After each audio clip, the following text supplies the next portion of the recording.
Courage and the boldness that you gain after speaking affirmations over yourself. The more you hear it, the more you believe that it's true. And welcome to Premier Fitness. I'm Gene Williams, your yoga instructor, and I'm here to tell you about the benefits of yoga.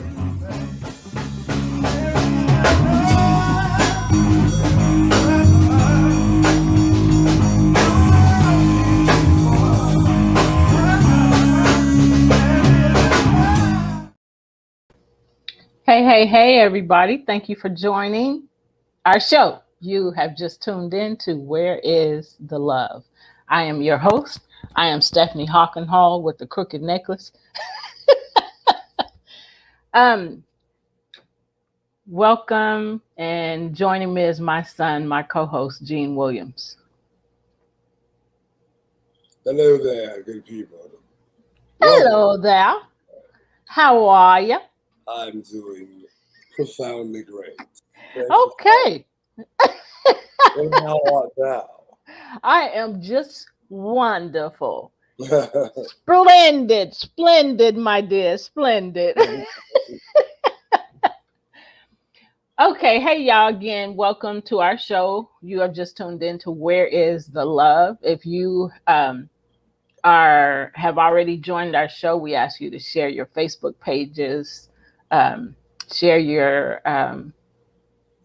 pages so that people can join us and be a part of our conversation. So we are still talking about emotions and feelings. That's what we have been talking about. And we bring up different parts of bullying throughout our show as it pertains to what we're talking about.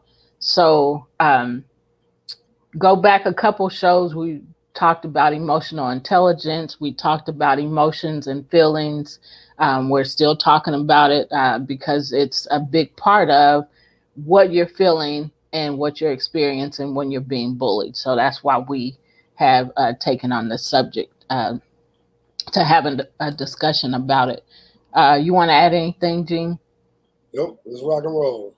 All right. Okay, and to you fathers, we're not going to forget you fathers. Happy Father's Day. And thank you again for joining us.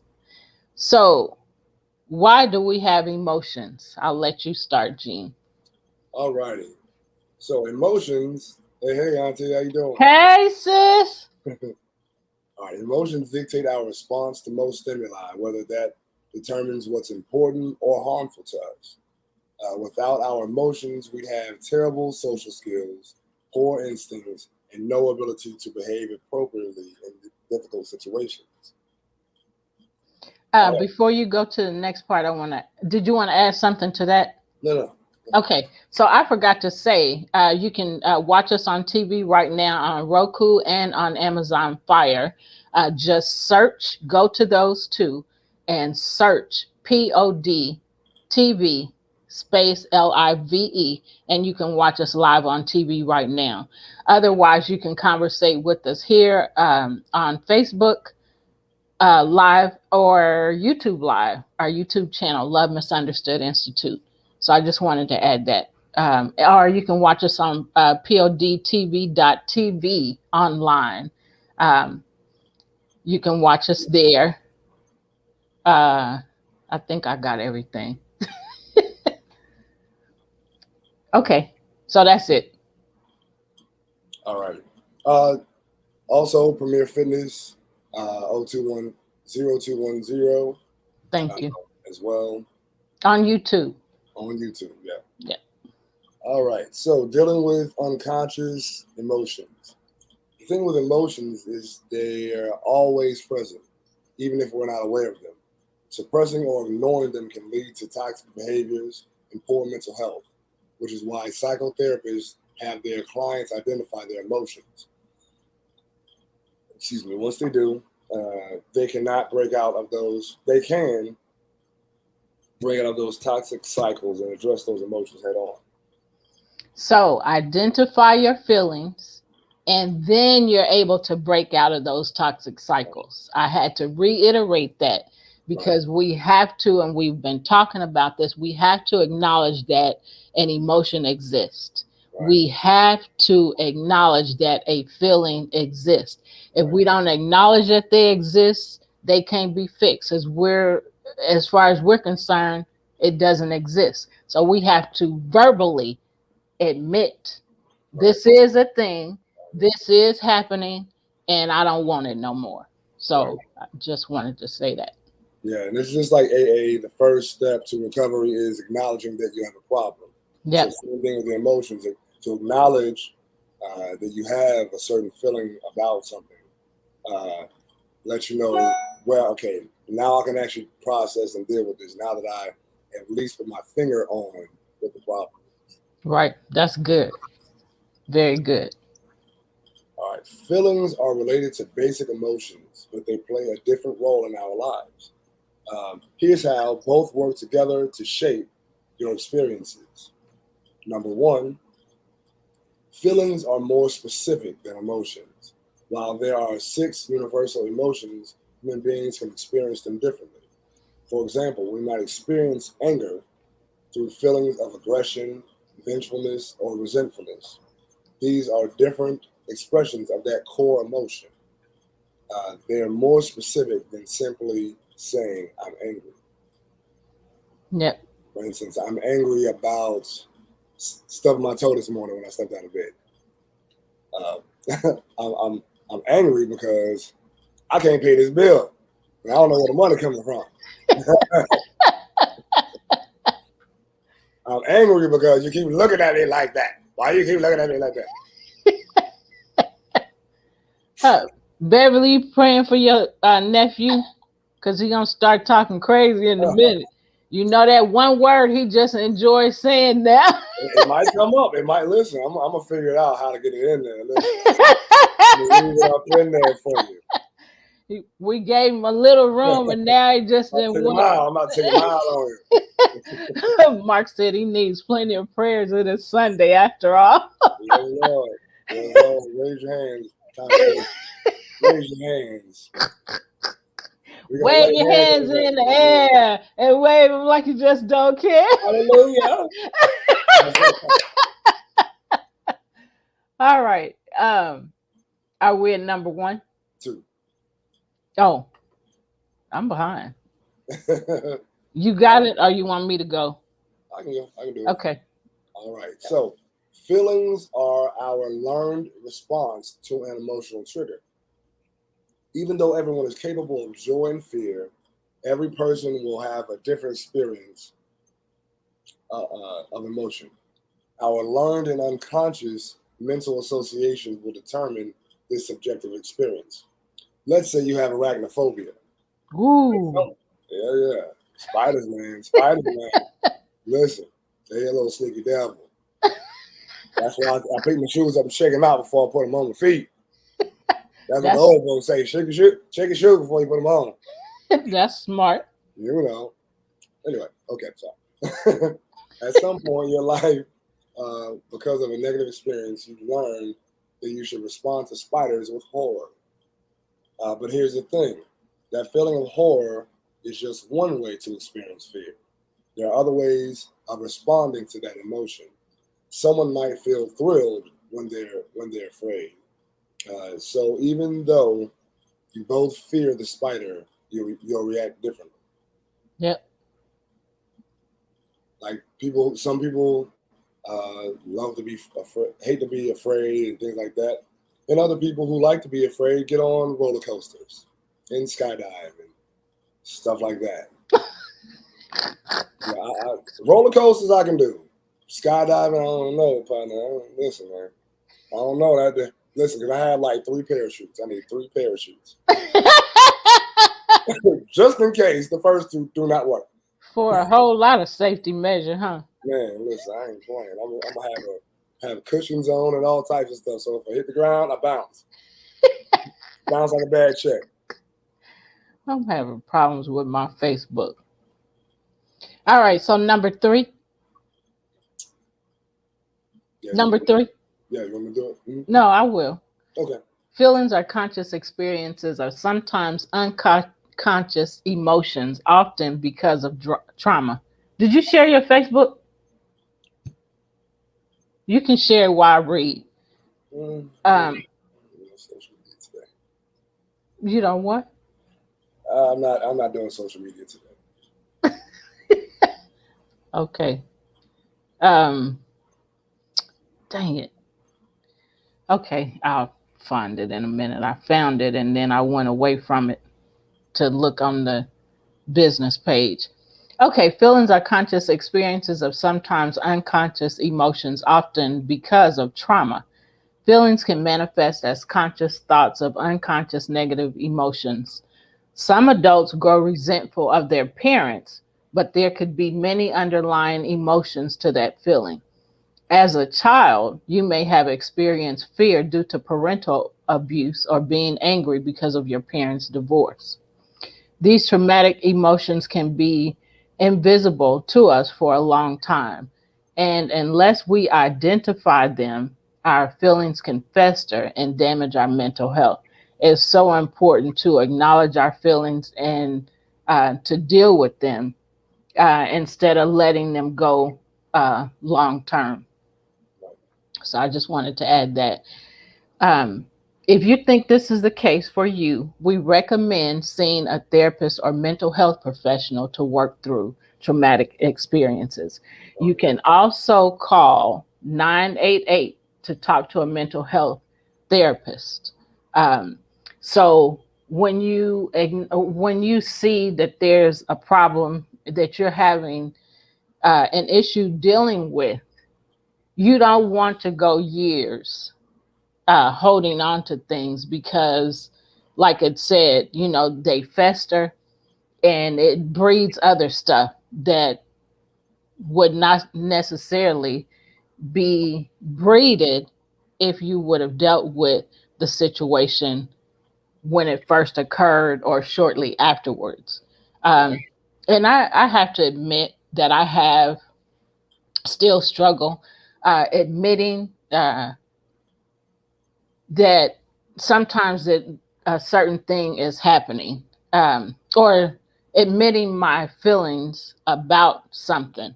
Um, and I'm a whole lot better about it. Now I can see it and don't let it hang on as long as I used to.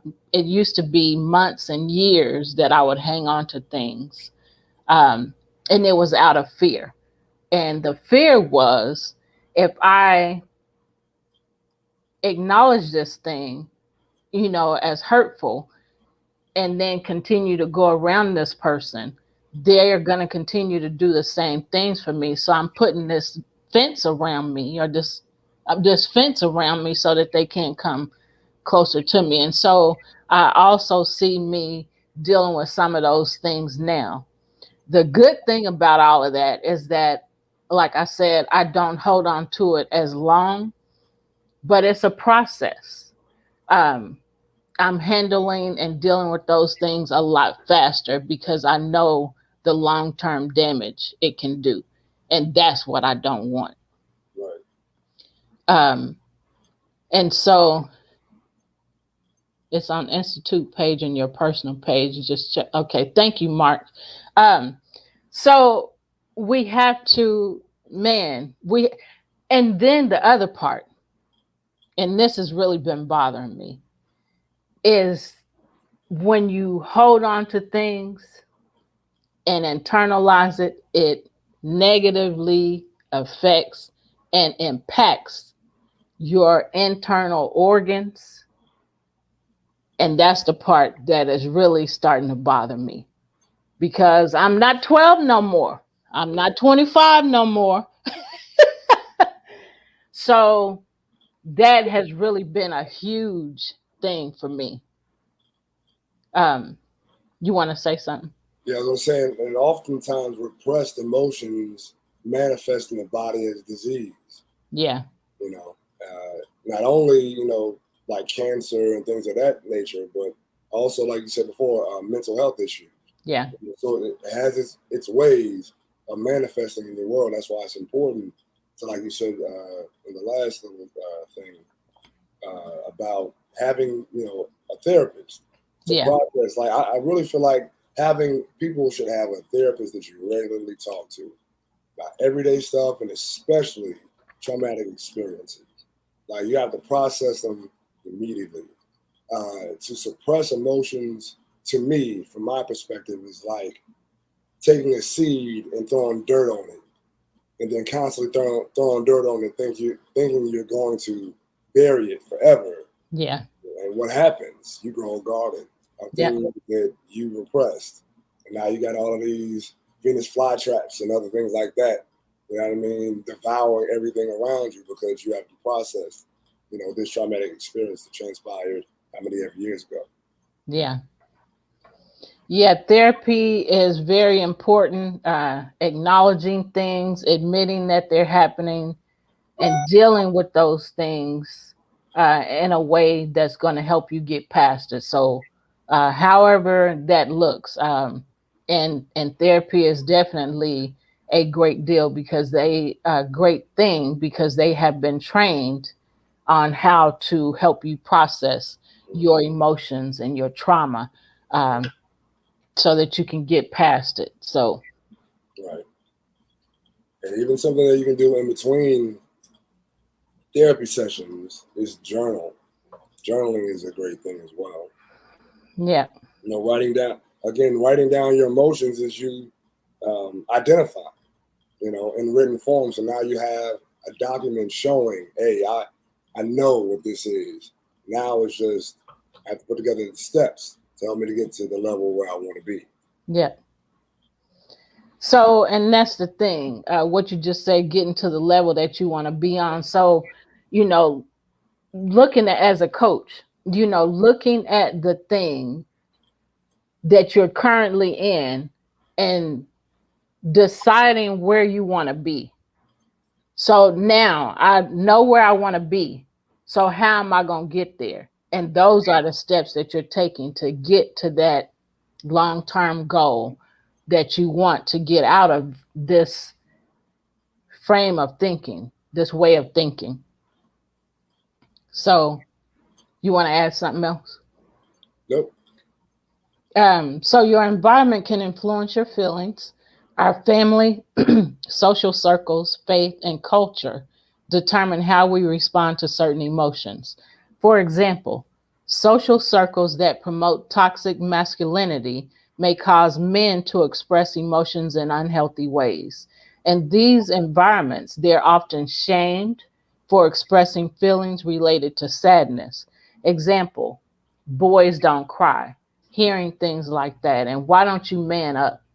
So, those things help you suppress your feelings and help you to suppress what you're experiencing instead of, talking about it. So, Right. this kind of conditioning teaches men to express this emotion through rage, substance abuse, or eating disorders. These are unhealthy responses to an otherwise healthy emotion. Right. Yeah. Yeah. Emotions are natural, as I said before. We all experience them at all times. It's just the way that we process it, determines if the emotion is good or not. Really, the emotion itself is neutral. It's your action, your response to it, Yeah, and being able to respond well, and intelligently, like we talked about emotional intelligence. So processing the emotion in an intelligent and healthy, constructive fashion is the goal. You know? Especially in a world where as opposed to you a man, muscle up, you say it with your chest. I did say it with my chest, but now, but now we have to allow ourselves, because I mean, obviously, like I said, that's a conditioning that's been throughout generations about men. Men are not supposed to feel emotion. You're supposed to be hard, da da da da. And that's why again, men, you know, uh, commit suicide at higher rates, commit homicide at higher rates, things of that nature. So it's imperative that we go through the process of acknowledging and processing emotions in a healthy manner as a culture, as a society, and as a world as a whole. I just read some of what Mark said. So the thing about what Jean just said, and what I read, about men and boys, boys don't cry. Why don't you man up? That um, you have to think about, how does that make me feel when I do that? As a person. So as a man, for example, if you're, because you're being told that, you have to decide, is that healthy for me? I mean, I'm feeling this anger, I'm feeling this, frustration, Right. but I'm told not to show my emotions, to man up, and boys don't cry, but I feel like crying, you know. So, and holding those things in, like you said, creates anger, and then you're doing all kind of stuff, you know. Mhm. So you have to decide, this is what I was taught, this is what I was told. I don't like that. So I'm about to be a change agent. I'm about to be a generational curse breaker. Right. That's a lie from the enemy. And I'm going to express myself. I'm Right. going to talk about what hurts me. I'm not going to hide it and cover it up, because it's only covered up for a certain amount of time. And then I'm going to explode. I don't like how I act when I Mhm. hold things in. Right. I don't like how I respond when I man up. I don't like, so you have to decide. It's your choice. So this is what you were taught. You don't like it. It doesn't work for you. What Change. will? Right. Yep. So you got to decide. You want to change the trajectory of your life and what you were taught, because it's not good for you. It's not working for you. It makes you act in ways that you don't want to act. Right. So I just wanted to add that. And also, I want to say this, and some people may get mad about it. I really don't care. But to me, like uh, suppressing your emotions is nothing manly about that. There's nothing manly about that. A real man is able to process emotions in a healthy way and do something constructive with it. A boy is taught to hold it in. So it's like there's a maturity gap there, as it pertains to emotions. You're a truly grown man feels emotions and processes them and then uses them to make himself better Yeah, that's and take good. it forward and push forward. Little boys are the ones who suppress. So the ones who tell you not to express your emotions, you have to think about the fact that they have not matured past a certain point. Yeah, They're still at 12 years old and they ain't in their 40s. You know what I'm yeah, saying? that's true. That's very true. Wow, I never thought about it like that. But that's the little boy in you Right, that's saying, I got to do this. I can't cry. I can't show my emotions. right, And so, but you're older than that. You're not right, that little boy, right. like you said, in maturity. You have to, I'm 40 years old. I can't act like I did when I was, or respond to this like I did when I was 12, Exactly. That you happens. know. And you're a Yeah. grown man. You're So a I, grown man having a temper tantrum. What are you doing? You sit in the corner. Put your nose in the corner. Stop looking around. oh, shoot. Okay, let's move on from that. Um, I feel like there was enough heart to heart on that. So, where are we? You can go ahead. Feelings, emotions, and your mental health. Some days it would be easier to be a robot. They're smart, have superhuman strength, and don't have to deal with the messiness of human emotions. But robots, for all of their brilliance, miss out on the beautiful parts of life, including the mess. Instead of abandoning our emotions, we must live harmoniously with them. And to do that, We have to understand how emotions and feelings work. Navigating your inner world can be overwhelming. Feelings and emotions are messy, and it isn't easy to see how they influence your behavior. But if left unmanaged, they can have serious effects. People with unacknowledged emotions and traumas can develop substance abuse disorders, anxiety, depression, among other mental health challenges. They may also express their emotions in unhealthy manners, hurting the people around them. At the office, this could mean narcissistic behavior, like taking credit for someone else's work, but it can come out as frequent, spontaneous crying at home. You never know. If your behavior hurts you or other people, it might be time to seek professional help. Yep. 988 is a mental health hotline. Oh, yeah. Call them. If you don't have somebody that you can trust, call them so that you're not hanging on to things that are hurtful and harmful to you, and then it spills out onto other people. Hurt people hurt people. And like Miss Cleo would say, calm it out. All right, 4 tips for managing your feelings and emotions. Short of professional help, there are many things you can do at home to manage your feelings and emotions. Here are 4 things you can try. Acknowledge your emotions. Don't suppress them. Thank you, Mark. Emotions are a natural part of life. Repressing them will only lead to problems down the road. They can even cause issues to your physical state of being, like anxiety, depression, self-deprivation, deprivation, pain and body aches, stress, and substance abuse. Try to name what you're feeling. Sometimes that's all it takes to reduce their power over you. Their power, the anxiety, the depression, the sleep deprivation, the pain and body aches, the stress, the substance abuse. If you talk about the thing, it reduces the power. You're no longer allowing it to have power over you, but you're saying, I see you. Right. And you're not going to ruin my life like you're trying to do. So try to name what you're feeling.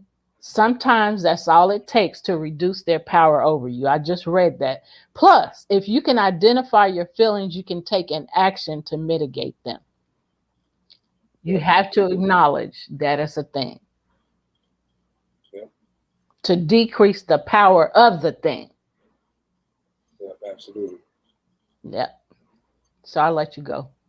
Number 2, accept your emotions. Accepting and acknowledging aren't the same thing. It's one thing to name your emotions. It's another to allow them to exist within you.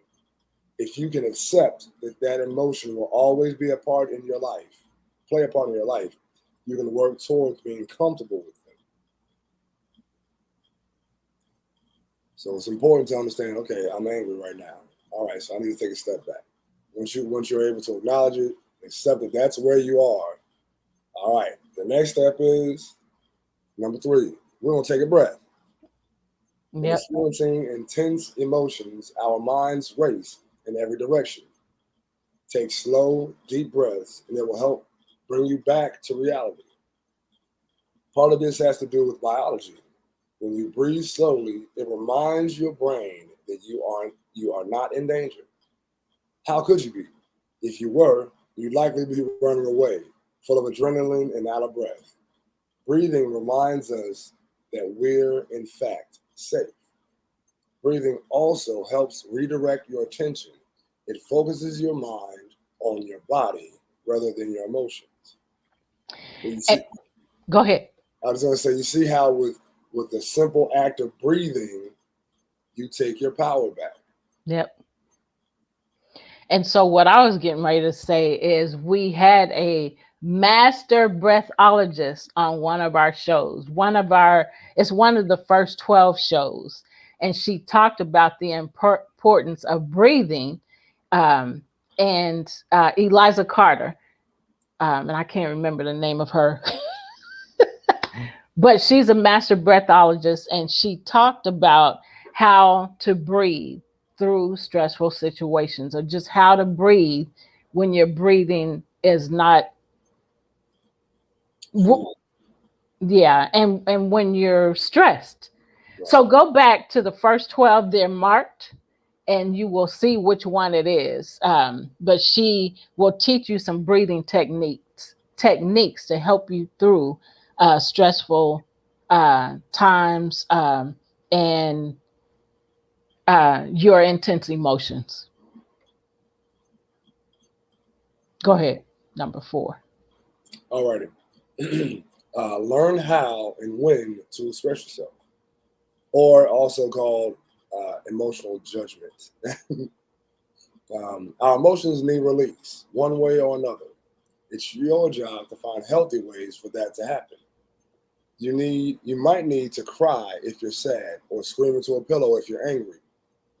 But the point is to avoid directing your emotions at others. Yes, and that is a huge thing. When we get angry or we're feeling emotions, as opposed to processing them within, we project them outwardly onto other people, and it causes chaos and arguments and unnecessary turmoil in your relationships. That's why it's important that when you feel something strongly, take a step away from everything and everyone so that you can breathe, process, and then go back to your interaction with people in your life in a healthy way.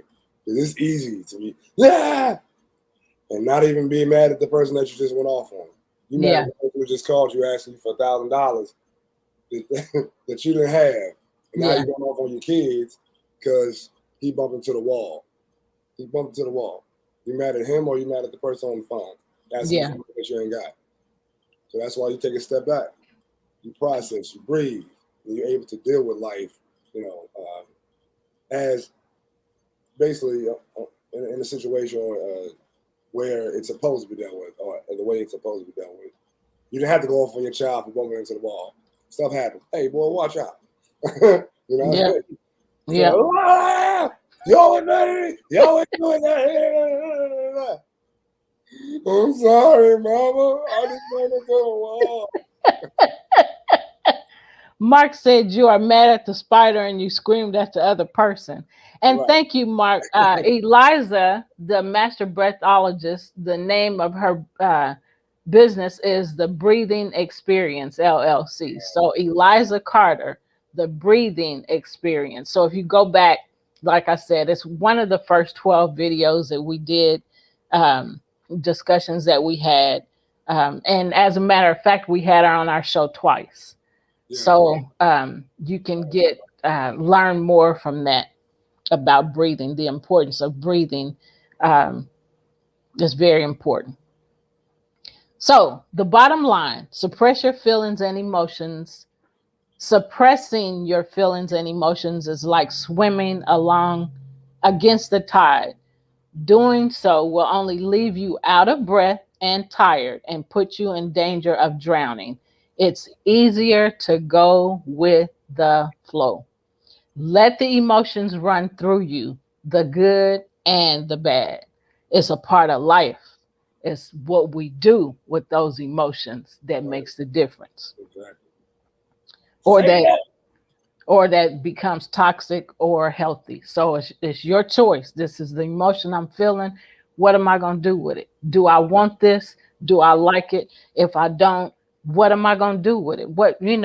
So you have a choice, and that's the biggest one of the biggest things I've learned, um, especially recently, is we have a choice in everything. It doesn't matter what it is. We have a choice, and we change the thing by making a choice. I don't like it. I want better. So I make a choice. I don't like it. I want better. That's a choice. It's that simple. Right. So that's just one thing. So you want to add something? I mean, it's easy, And it's also difficult because we tend to hold on and clasp things. No, no. If it goes away, I don't know what's going to replace it. Just let it Yeah. go. L-I-G. And you said this a lot lately, and you said on last week's show, it's walking by faith. You know, you don't know what it's going to be, but you know it. You don't want this. Right. You don't want this feeling. So what's the option? Walk the other direction, walking by faith, not knowing what's going to happen. I shared your poem. Really? That poem, yep. I shared that poem, and I said I was going to have it ready so I could read it and share it with the audience. But I didn't think about it for this particular thing. But I shared that with some ladies, and they were like, wow. And I told them, I said, this is one of the few times I can read this poem. And it's July 8th, Wow. 2002. Yikes. Almost 21 years ago. That's crazy. That's crazy. So I told him, I said, this hangs on my wall by my picture, the footprints. Footprints picture. So what Gene, he wrote a poem and he was 21, and he wrote this poem, and it's about walking by faith. And so it's, you know, and that's not the title of it. I can't remember the title of it. I can't see it over there. But he was talking about, you know, I'm walking, I don't know where I'm going, but I got to keep walking. And I hear this voice, I want to stop, and I hear this voice telling me, keep going. You can't stop now. And then, you know, and talking about a leader being a servant, and how, and then Gene said, how can a leader be a servant? And so, you know, the poem goes on to say, I died for you. And I'm skipping a lot of parts. It's a long poem, but I'm giving you bits and pieces of it. I died for you, my child. Why are you being so selfish? Can't you just walk for me? So I start walking again. So and that's part of the poem. And so he's saying, I just keep walking, and all I see, Beverly remembers because I read it to her in tears. But I just keep walking is what the poem say. I just keep walking, and all I can see is the trees. I can't even see the light, but I just keep walking. So that poem means so much to me. And I told the ladies, I said, this is one of the few times that I was able to read this poem without crying. Mm-hmm. So most of the time when I read that, I'm feeling super low.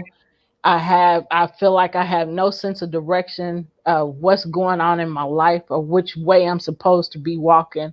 And so I read it, and that's why I cry, because it's exactly what I'm feeling. You know, so anyway, thank you for that poem. You didn't know that poem was going to be what it is. Right. Hanging on my wall all these years and me constantly reading it. Like I said, when I feel lost, you know, because I read it, I can't tell you how often I read it. I don't read it daily or anything like that. But when I look at my big footprint picture, and you remember the picture that I bought in Atlanta, that picture, and then having that seems like footprints to me. Right. So that's why I have it by that picture. Well, it was inspired by, if I remember correctly, you bought the picture, and then it inspired me. I mean, and obviously I was going through something at the time. Yeah. The picture kind of, you know, fit, you know, it was like they worked together. Yeah. Life imitates art, art imitates life, same thing. Yeah. Well, I still say thank you, because that poem means so much to me, and that's why I kept it, and that's why I put it in frames, because I need it, and I didn't know I was going to need it as much as I have needed it throughout these 21 years, but I've needed it.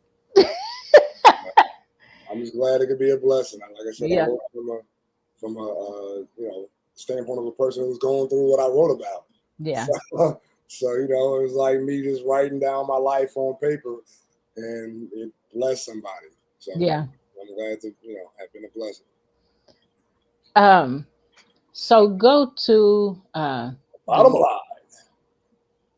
Um, Go ahead and read that. I'm about to find this because I just sent it to somebody. Um, and that ain't it. Um, I want to read this poem, y'all. Um, Go You just ahead. want me It to get off ain't. the phone while I read? Yeah, go ahead. All right. All right, folks. The bottom line. Suppressing your feelings and emotions is like swimming against the tide. Doing so will only leave you out of breath and tired and put you in danger of drowning. It's easier to go with the flow. Let your emotions run through you, the good and the bad. A peak cannot exist without a valley, and knowing why feelings are important will help you accept them. Emotional regulation can be difficult. That's why it's important to develop your coping skills now before your emotions become overwhelming. But with the right tools, you can process them in a healthy way. Let me know when you're at a stopping point because I'm not on there anymore. Okay. You at a stopping point? Yeah. Okay. So here's this poem, y'all. Everyday unknown walk of life, walk with God. Heavy head up from my pillow, looking towards the light, mucus covered eyes made my sight blurry. As I looked at the time, questions in my head ring loudly. Where am I going? But all I know is where I've been, barely cognizant of where I am. As my life plays out like a movie, untitled and undirected, I am just here. But where is here? I've been lost since I've seen the trees back yonder, but I continue to walk toward the light, because these trees block the light, making my vision limited only to when I see rays of light. But I continue to walk. In this, is this just aimless wandering, or should I call this faith? The storm clouds overhead start to drip doubt onto my path, and I desire to stop. But a voice inside me says, keep on moving. You're not done yet. So I continue to walk. And a bolt of lightning strikes a tree in front of me, and I desire to stop and turn around. But a voice inside me says, this way, my child, don't turn back now. So I continue to walk. Now the winds begin to blow forcefully against me, and my walk becomes harder, and I desire to sit. But that voice again speaks. No time to rest now. I'll pull you through. And I walk. But in anger, I yell, where in the hell am I going? That word. And that voice speaks and says, I am preparing you to be a leader and a servant. Follow me, and you'll see. My will for you is great. I just ask for you to follow me in faith. And the answer leaves me befuddled, asking myself how a leader can be a servant. Asking, is there fame for me there? Asking, what will I receive? And the voice speaks to me and tells me, this journey is not about you. This walk is to glorify me. The pain and confusion you experience is to bring you closer to me. And I stop, thinking to myself, then why am I even walking? And the voice speaks, you selfish child, I have blessed you exceedingly with talent, continuously shown you my love, given you direct access to my Father, and you cannot walk from me? Did my sacrifice mean nothing to you? And I ask, what sacrifice was that? And he says, I died for you. I carried your sins.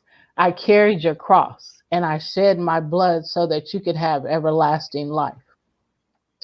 Feeling selfish and heavy with grief, I said, forgive me, Father. I didn't mean to be so selfish.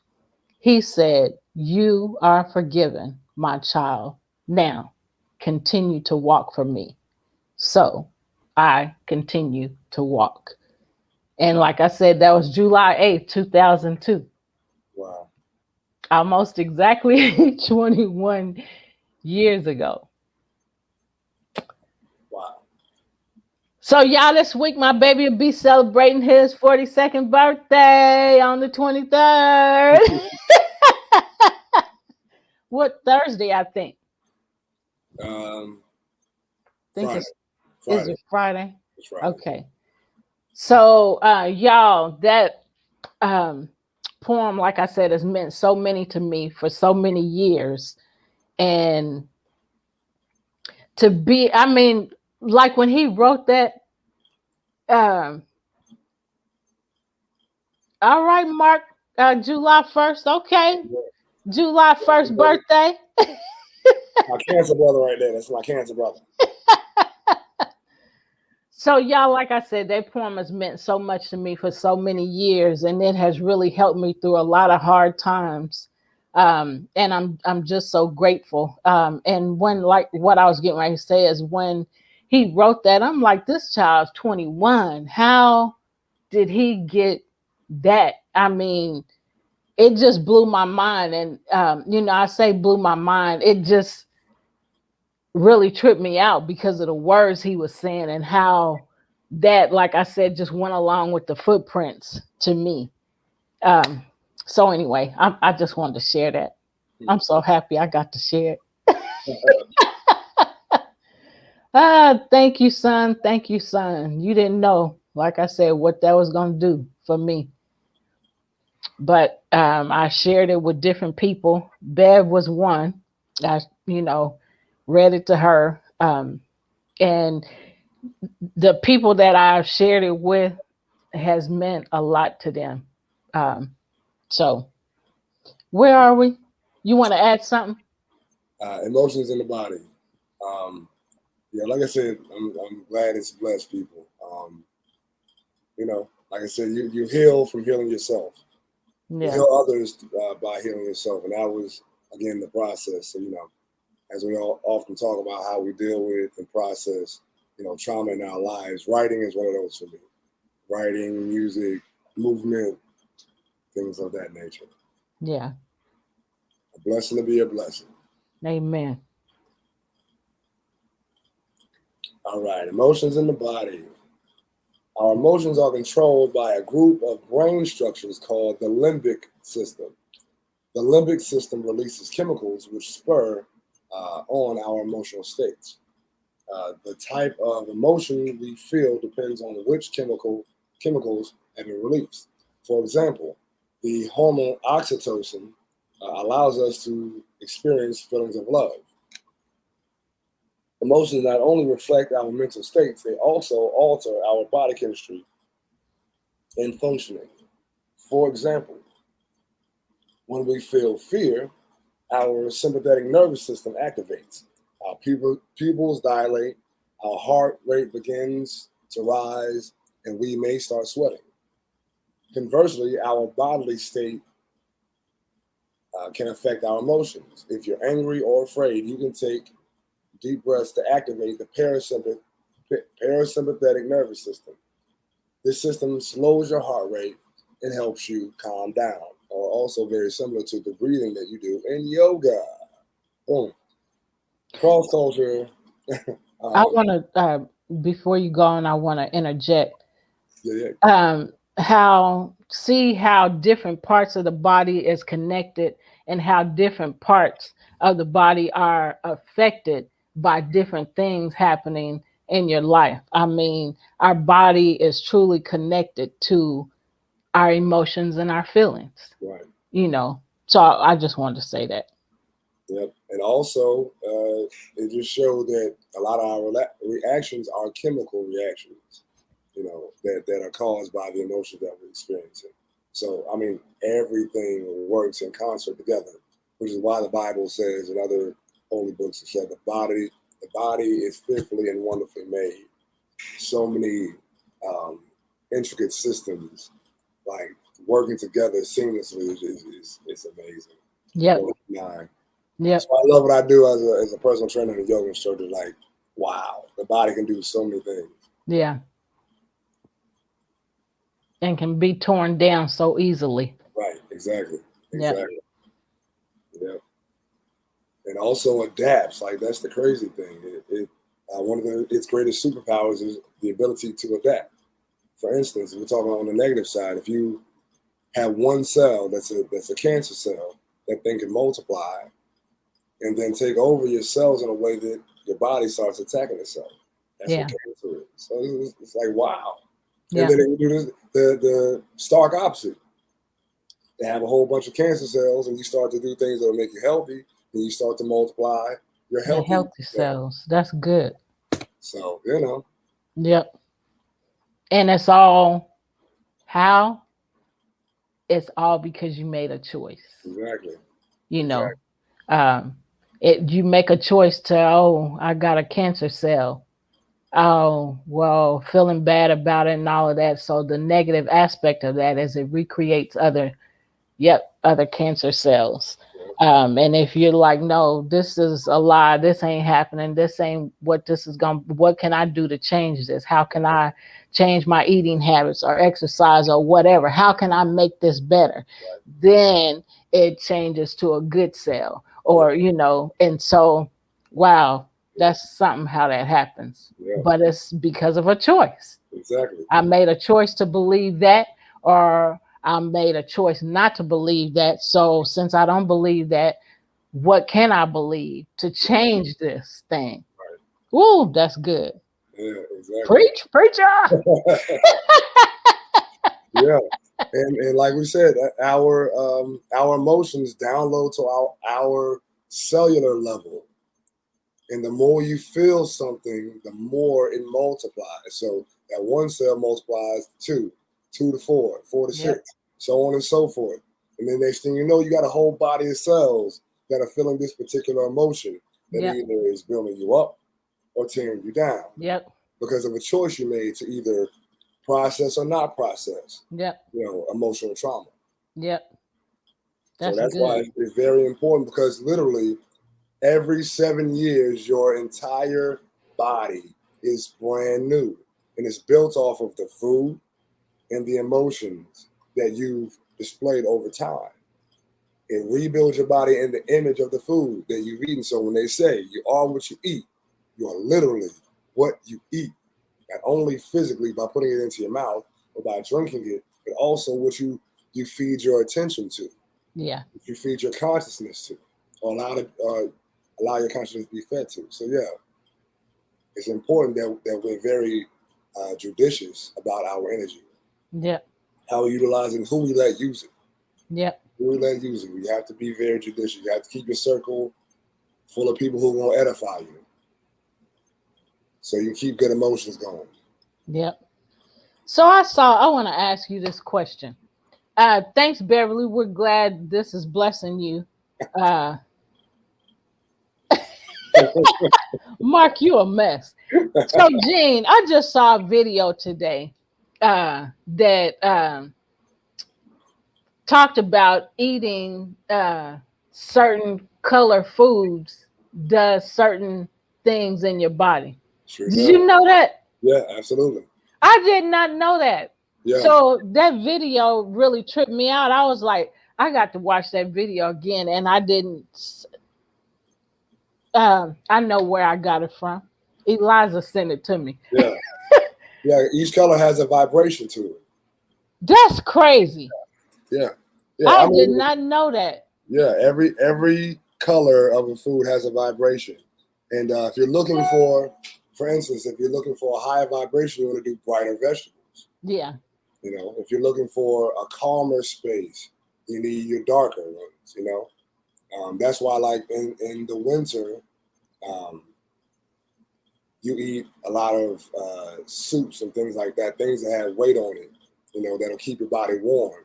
And then in times of when it's already hot outside, you do things like leafy greens, things that are lighter, so that your body can utilize the energy effectively.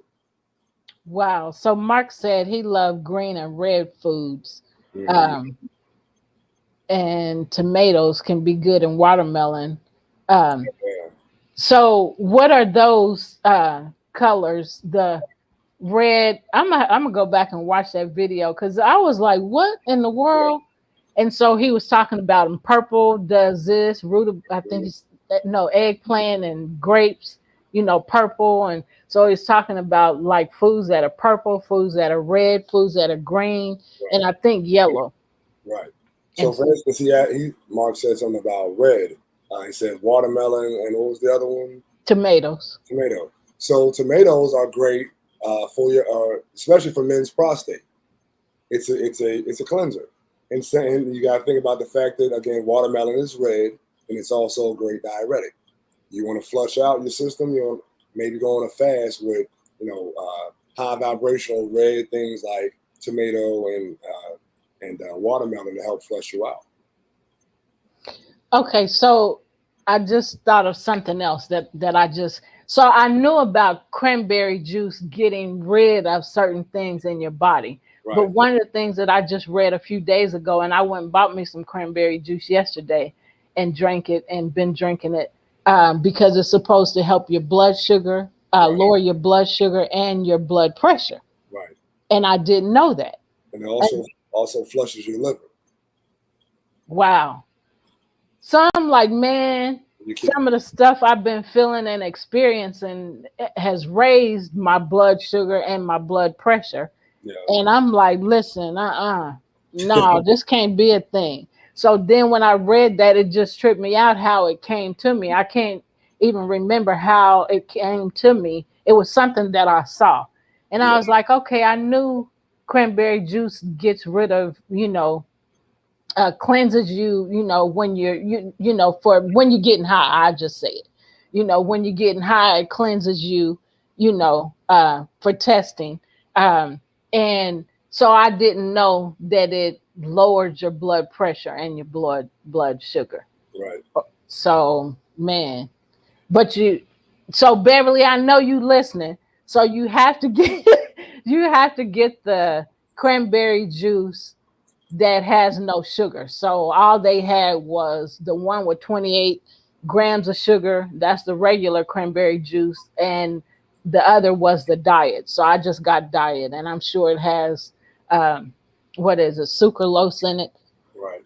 But I don't want no sugar. So, so those were the choices because the purpose is to lower the blood sugar. Look out for raw. They have raw. You may have to go to a Whole Foods type store to get the raw cranberry that actually uses the fruit sugar, and then you use something like monk fruit or something like that to sweeten it. But it would be a healthy version because you don't want the sucralose long term because it causes cancer. Yeah. You also don't want the regular sugar because the white sugar because it causes diabetes and other things like that. So if you get raw, if you get anything raw, it's always best. So, and they were saying that the raw cranberries are the best, but that they are bitter tasting. Right. So just get them and like blend them up and put monk's fruit sugar in it. Is that what you're saying? No, I'm saying that you can actually get a raw juice. It's cranberries without the sucralose and without the white sugar. You can get like the kind with monk fruit, the sweetened with monk fruit. Okay. And they also have, there's another one, I'll send it to you. Okay. They have one that's raw. So y'all, we got off on this because we were talking about, I need that video. So we got off on the food because Jean said you are what you eat. And it made me remember what the conversation that we just had. So, and that's important for those that are listening to the video, or that hear the video later. So where are we again? It's time for us to stop, but where are we again? Cross-cultural research. Okay. Yes. All right. So y'all, we will be talking about emotions and feelings again on our next show because there's still much for us to cover. And this is an important subject because, again, when you're being bullied, you have and experience all these different emotions and feelings. And we're sharing this information and discussing it so that you know what to do, how to respond to these feelings and emotions, and to get yourself some help. The mental health hotline, call 988. Thank you, Mark. And So also, go ahead.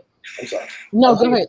in the next show, we'll get into more detail about how emotions manifest in the body. The conversation we were just having, now we get to dive a little deeper. So make sure that you tune in. Thank you for that. So we thank you for being a part of the show. We thank you for listening to this discussion, even if it's after the fact. We know whoever is supposed to hear this will hear this, and we are excited about it and excited about being able to provide this information to you. So we send you away. We send you with peace. We send you love and joy, and stay happy and joyful. No matter what's going on, focus on being happy and being joyful. So take care. We will see you at 5 p.m. Central Standard Time next Sunday, right here, wherever you're looking at us on. Take care and bye for now. See you later.